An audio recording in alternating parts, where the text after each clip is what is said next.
If this video does not wake you up, I don't know what will. Because I've been screaming about the Curtis Yarvin, Theil, Vance, Musk relationship for a long time and what that means and how serious this is. And the fact that nobody's stopping it is the part of the plan, because they knew that Democrats wouldn't stop it. So yeah. And like even today, I'm not going to go on a long rant, but I just need to like I was talking to my mom and I had asked her like if she had thought about moving her money because I had already talked to her about it before to a more secure location. And she got upset with me because all I want to do is talk about this and how serious this is because yeah, we don't get a redo on this. You get that? We don't get a redo on this. And that's what I'm seeing because she said something specific to me when I asked her about moving her money and she said, "I'm not ready to make that move yet." And that's what I'm seeing from the resistance, that the lack thereof. Not ready to make that move yet. So I will say it again. I think the people that should lead the way are the people that voted to have this, you know, and starting to regret their vote, but they cheered on J6. I want to see them do J6 again since they thought that was such a great day of love. Only this time go to the White House and handle your fucking business. Because if you think this isn't going to affect you, man, you fucking sorry. You're going to be so fucking sorry. You're going to be so fucking sorry. Watch this video and remember how sorry you're going to fucking be if you don't do something. I see Rachel Maddow's finally like playing a clip of Curtis Yarvin, and the corporate media is finally like catching up to this story. I've been reading from the End of Reality to try to make people understand who they just actually elected, who was running for president, for over a year now. More than a year, but it's just one of those things where that clip is telling you, we've misunderstood when they say they want to run the country like a business. They aren't talking about making money. They're talking about having a dictator. He articulates that point I've been pointing out for a while, largely inspired by understanding Curtis Yarvin and his role in inspiring the current crop of billionaires and kind of conservative thought leaders, if you can even call them that, more like just bootlickers and fucking like monarchy stands. But this should be terrifying to everybody because this is exactly what it is. I mean, let me just read this again. This will be like the fifth time I've read this. So this is from a book called The End of Reality, How Four Billionaires Are Selling a Fantasy Future of the Metaverse, Mars, and Crypto by Jonathan Taplin. And I'm going to read a little section about Peter Thiel, Curtis Yarvin, and kind of what they're about, right? And so I've read this before. It's actually gone viral before, both on this app and on Twitter, which I never really like going viral talking about Elon Musk on Twitter or Peter Thiel.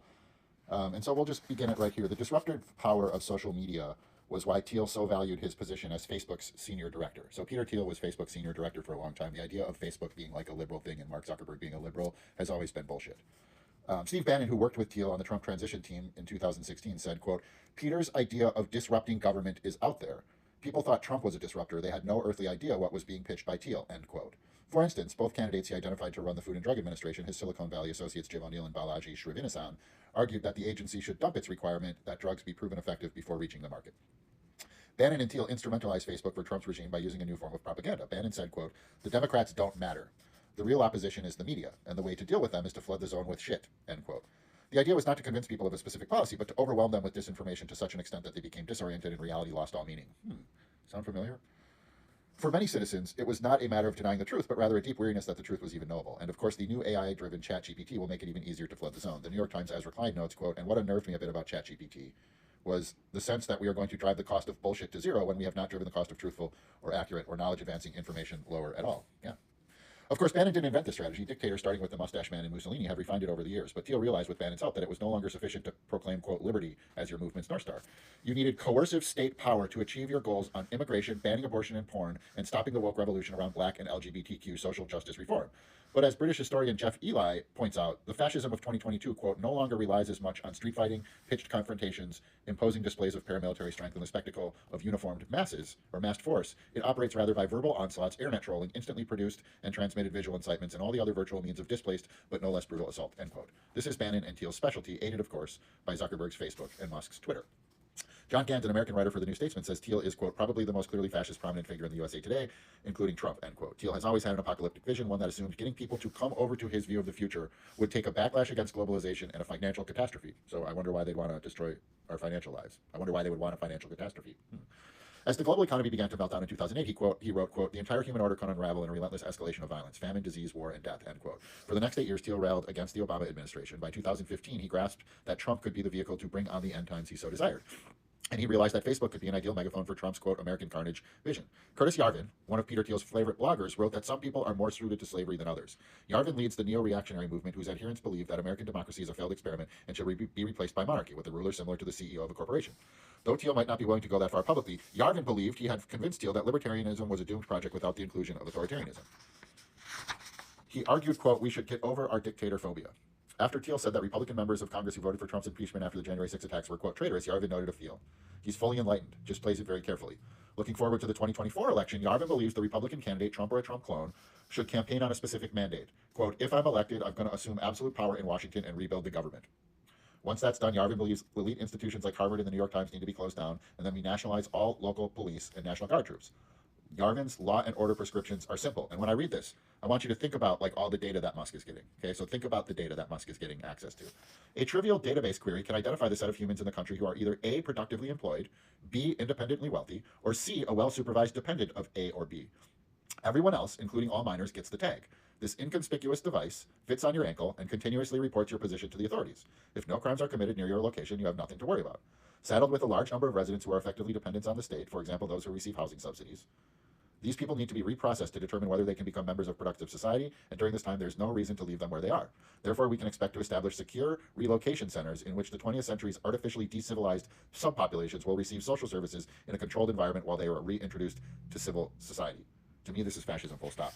And so when you begin to understand who the philosophical drivers are of the people currently in control of our government, it begins to make a little sense what we're watching. All of this is designed to completely destroy the government, reinstitute a monarchy with Donald Trump as the CEO. When they've been saying they want to run the country like a business, we've been going, but the country's not a business, it doesn't make money. What they've been talking about is dictatorship. Yarvin says it in that clip that's circulating with Rachel Maddow. CEO is a dictator, exactly. He agrees with Noam Chomsky, who said the corporate structure is the most authoritarian structure ever created. And so we're in deep, deep trouble, my friends. And this is largely because people didn't know what they were voting on all sides, apparently, of the election. I think even the people who claimed Republicans didn't know what they were voting for didn't really know what Republicans are voting for. Now it's becoming very clear. We are in massive amounts of trouble. The Democrats, as Steve Bannon said, like the Democrats don't matter. The real opposition is the media. They've destroyed the media. They've destroyed like people's ability to trust any information to the point where we're watching this coup happen.